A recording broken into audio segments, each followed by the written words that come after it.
peeps? Welcome to today's vlog. Here's Ryan. Yo. Here's Abby. Hey. And we brought Master Chief today.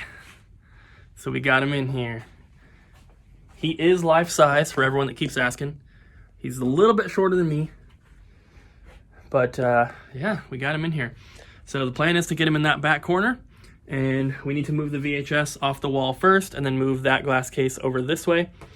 And then he's going to need some sort of base underneath him. The problem is we might have to custom build it because the bottom is not flat. It's got a lip around it, but then it's hollow. So it might be a little difficult to find something that's going to fit perfectly. But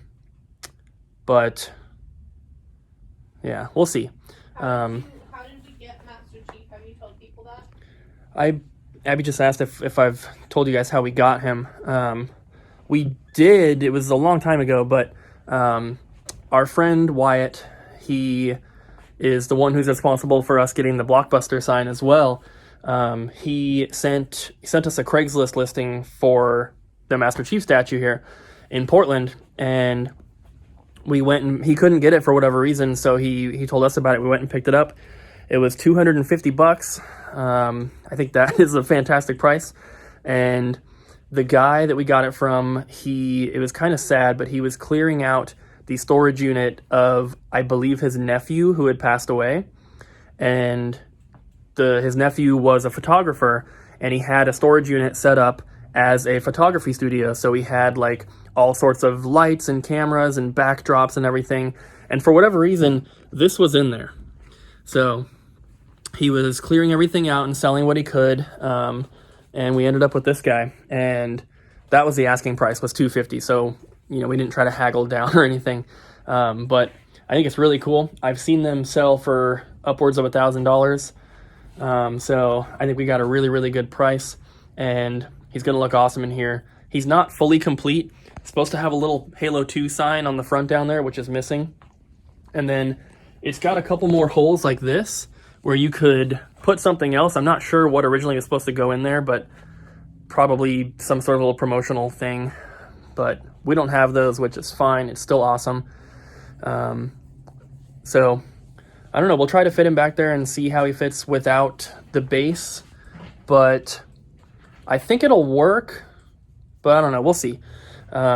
We also got another box of shelves just like these. I don't know why they didn't just send them all at once. It's kind of weird. And then we got another package here from NIS America, which we're going to open here in just a bit.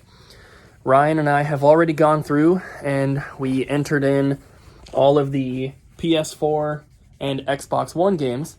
There's not too many, so it didn't take too long, but we're doing it a quicker way now, which is good. And then I think we were going to do GameCube and then possibly original Xbox today. Just depends on how much we can get through, but the more we can do, the better, the quicker it gets done. So, also, I don't think we mentioned it, but there's a feature in the new inventory software where once we have a customer account set up, obviously we take their phone number, but if we get their phone carrier as well, so Sprint, Verizon, T-Mobile, whatever it is, we enter that in, and then if we have a customer who is like, they really love it here, they've really enjoyed their transaction with us, they're really happy, we can ask them if we can like send them a text message basically through the system that it comes from the Double Jump email, but it will go to their phone and it says like, thanks for shopping in Double Jump video games. If you enjoyed your experience, please consider leaving us a Google review. And so that'll be very helpful, but it also, sorry, I'm burping. Abby brought organ burritos for us from Mushas. But also we have a customer request system built into this inventory software. So we haven't been able to do this because we would have before had to do it manually, like write them down, call people when a game comes in. But now you can put a game request on your account, and as soon as it comes in stock, the system will automatically email you or text you, actually. It's an email on our side, but it goes to your phone as a text message. So that's going to be really, really awesome. We have people in the store that ask us all the time, oh, can you let us know if you get Onimusha Blade Warriors for PS2 in stock? And we're like, we can try to remember, but we're not going to. But now we have the system, it'll automatically text you, which is so amazing. I can't wait. We've already tested it out with my phone, put in a PS2 game, and it texted me. So that's really, really cool. The text says something like, for mine, it was some WWE SmackDown game. So it said WWE SmackDown, shut your mouth, that you requested is now in stock. If you want us to hold this game, please give us a call. And then it has the store's phone number. You can't text the number back. You would think that it would go to our email, but it doesn't. It doesn't go anywhere. And it also doesn't tell you that it doesn't go anywhere. But I think people will figure it out if they try to text it back, and we never text back after that. So if you are local, once we open up, you can get that set up. You can put all your requests in there for games. The only thing is that it's not going to work for everything. It's only going to work for the items that are going to match the listing once we get them in stock. So if it's like a PS2 game where we scan the barcode to get it in, that will work. But if it's like some weird special edition, like import game or something, it's not going to work. It should work for cartridges, but any like weird variants or collector's editions, it might not work for. We'll see what happens, but I'm really excited to use it. It's going to be awesome. So let's open up this box from NAS America. All right, so we have a big box here from NAS America. Before the whole coronavirus thing started happening, I ordered a bunch of games from them. So this is the first little batch, I suppose. First,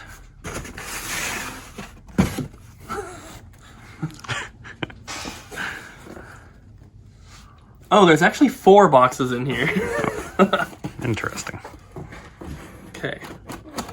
We don't know where the... Terrible way to cut something. Well, we can't find the box cutter, so I have to use the scissors. This is the biggest box in here. So, what the heck?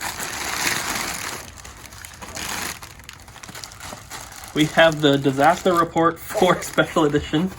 No. Yes! No. Does it come in the... Oh my god. So, Disaster Report 4 Nintendo Switch Limited Edition Kit. Disaster Report 4 Summer Memories. Emergency Bag and ID Lanyard. So is there like... in there? Oh, it's got like little magnetic things. There's the game. Little first aid kit. And then there's like a cheap little piece of crap bag. And then Where's the lanyard, yo? the lanyard's inside. Oh no. Maybe this is the lanyard. It's got like a little thing on it. I don't know. It's kind of cool though. I didn't know that it came like with this big bag. I thought it just came in this first aid box. Still cool though. All right. It's kind of a cool little bag. Little backpack. Oh, it's got the Disaster Report logo right there on the tag. Nice. Super cool. All right. Very cool. Next box. Inside the box. I'm glad that they're all boxed individually because the box here, like the outer box, got a little damaged. This is, well, we have this coaster, and then we have Disgaea 4 Complete. Very awesome. The first Disgaea that they released for the Switch was I thought it was Disgaea 5. Maybe it was Disgaea 3. But that one was like one of the first limited edition Switch games that NIS released, and that one went way up in price. Very glad we got one. 2 more in here. Save that one for last. So I think...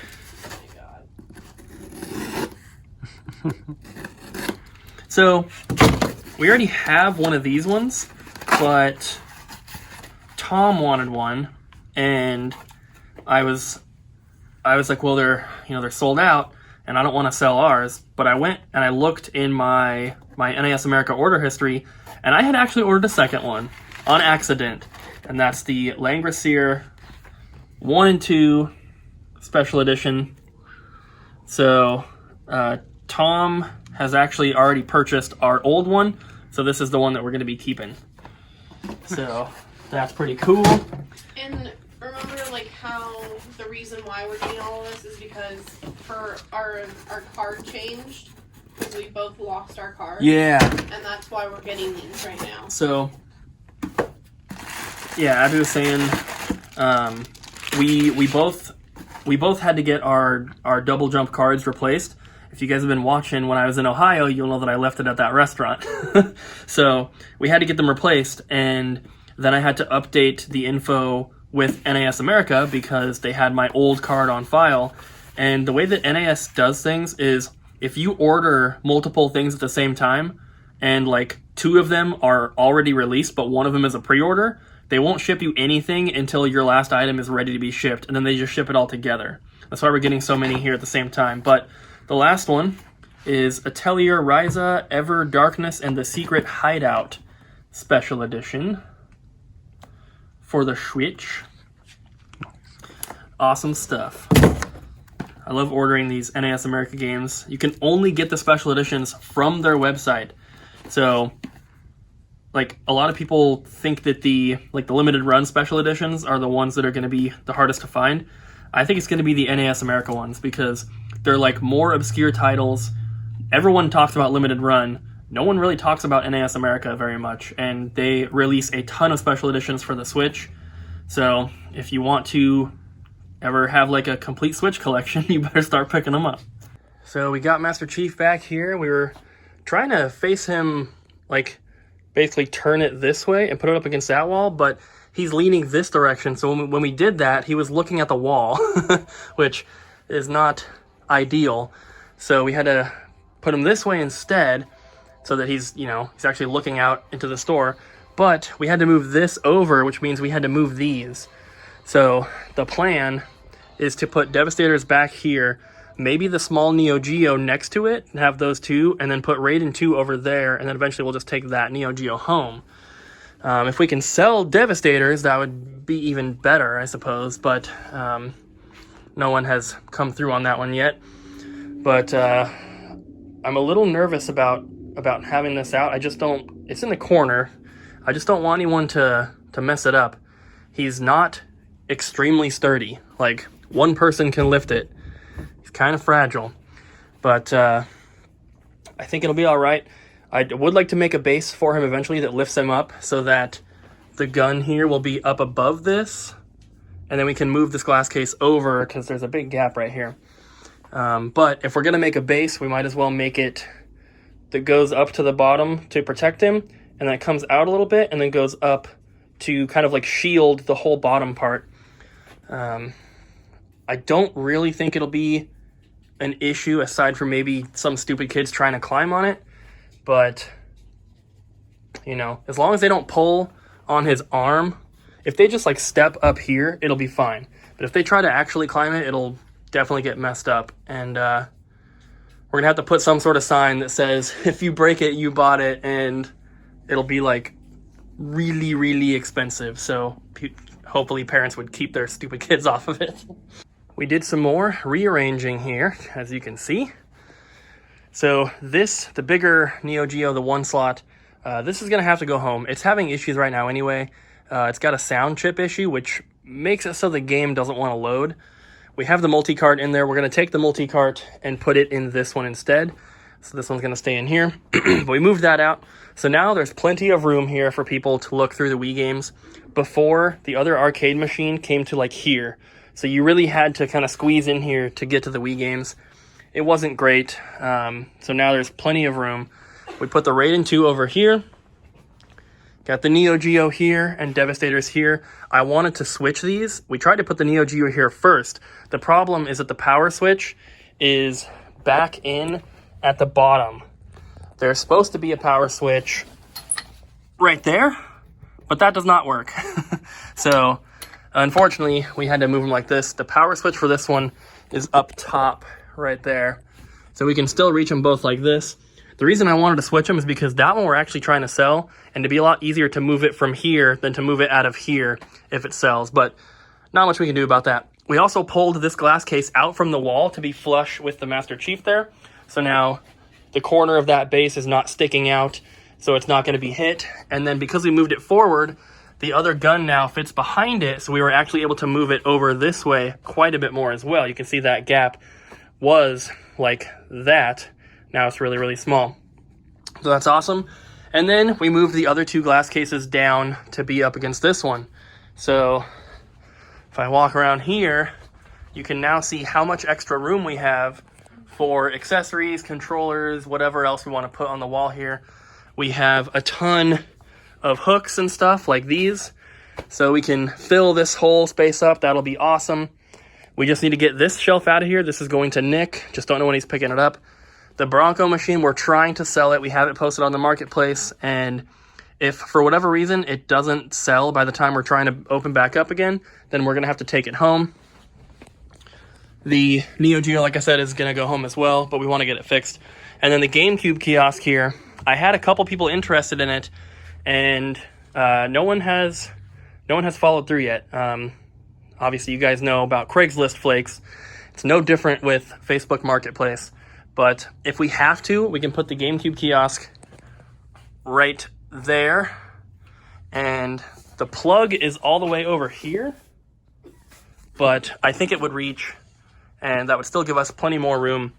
So, very excited. It's looking great in here.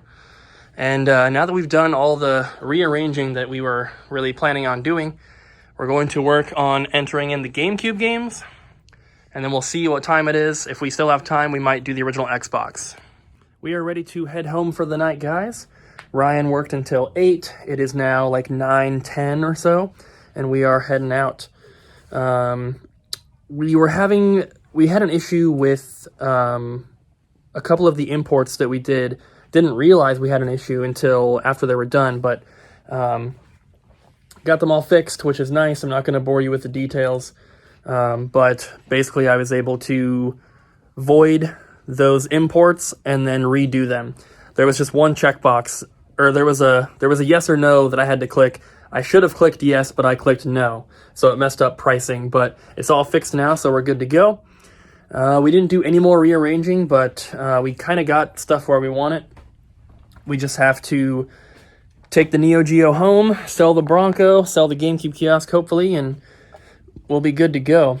Since we've gotten our shelves, now we're just waiting for the grid wall to come in, and then we'll be finishing up this little section here, which will be awesome. I can't wait to get that done. It's gonna look really, really good. And then, of course, we gotta fill up that thing with a bunch of controllers.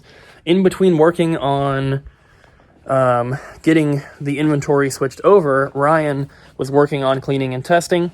So he got all these controllers done, the power pad, these little switcher boxes, I think, all these Xbox 360 hard drives. He tested them and reset them all, but we have a lot more for him to do as well. And then basically this whole pile is all consoles, controllers, couple different accessories, but everything in there is tested and cleaned. It's just ready to be put in the system. Since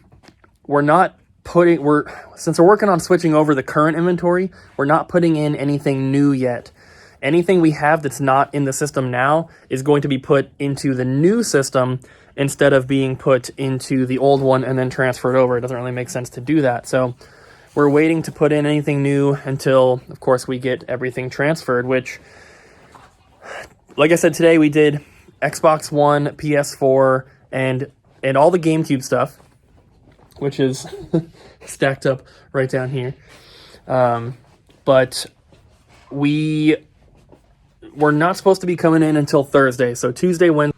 Sorry, my phone cut out there. I was out of storage space. But I was saying Tuesday, Wednesday, we are normally closed here. We're closed, of course, right now anyway. But we were planning on not coming in this Tuesday, Wednesday, just to kind of have a weekend. I mean, it's been a very long weekend already. Even though we're coming into the store, it doesn't really feel like work because we're not dealing with customers and we don't have to be here at a specific time, stuff like that. But I'm not gonna make Abby come in, but I'm going to give Ryan the option if he wants to. If Ryan doesn't want to come in, then I'm not going to come in either. I might have to come in maybe one day just to do some eBay shipping, because I took some pictures today, so I'm going to post things tonight. But I'm not going to make Ryan come in if he doesn't want to. I'm not going to make Abby come in, but I will give them the option because I really want to get through this inventory. The quicker that we get everything imported, the quicker we can get the website stuff going. So I really, really want to get it done. I'm sure you guys want us to get it done as well, so I can stop talking about it and we can get the website going, which would be awesome. But we have to get the stuff switched over first. So if we can do one large system a day, yesterday we did 360, today we did GameCube, PS4, and Xbox One. If we came in tomorrow, if we could knock out the original Xbox, and then the next day we did PS3, then the next day we did the Wii, and then the next 2 or 3 days we did PS2, because that'll take forever. But if we did that, it would only be maybe like another week, week and a half before we're done. If we take 2 days off every week, then we're looking at probably 2.5 weeks, which is still fine, of course, but I'm just going to give them the option. If they want to come in, we can do it. If they don't want to, I'm not going to come in either. But I would love to get it done. So Abby and I are going to gather our things and we're going to head home. We probably don't really have anything else planned for today. So I'm probably just going to go ahead and end the vlog here so I can edit as soon as we get home. I've really been trying to edit these vlogs for the past week or so the night before so that I can export them and upload them the night before, then they can go live. I've been setting them at like 1 p.m. or so. Hopefully you guys have enjoyed getting them a little bit earlier in the day. It's less stressful for me as well. Usually if we get to the store and I still have a vlog to edit, if there's a bunch of stuff to do, I feel like I just feel kind of stressed about it. But once I get the vlog edited, I'm just like, whew, okay, I don't have to worry about it. And it feels great. So I've been trying to do them the night before. Hopefully you guys have been enjoying. So that's going to be it for today, guys. Thank you so much for watching. I'm sorry for rambling a lot, but just a lot of stuff to talk about, I suppose. But thanks for watching, guys. Hope you enjoyed. Don't forget to smack the like button, leave a comment down below, and subscribe. And we'll see you guys again tomorrow.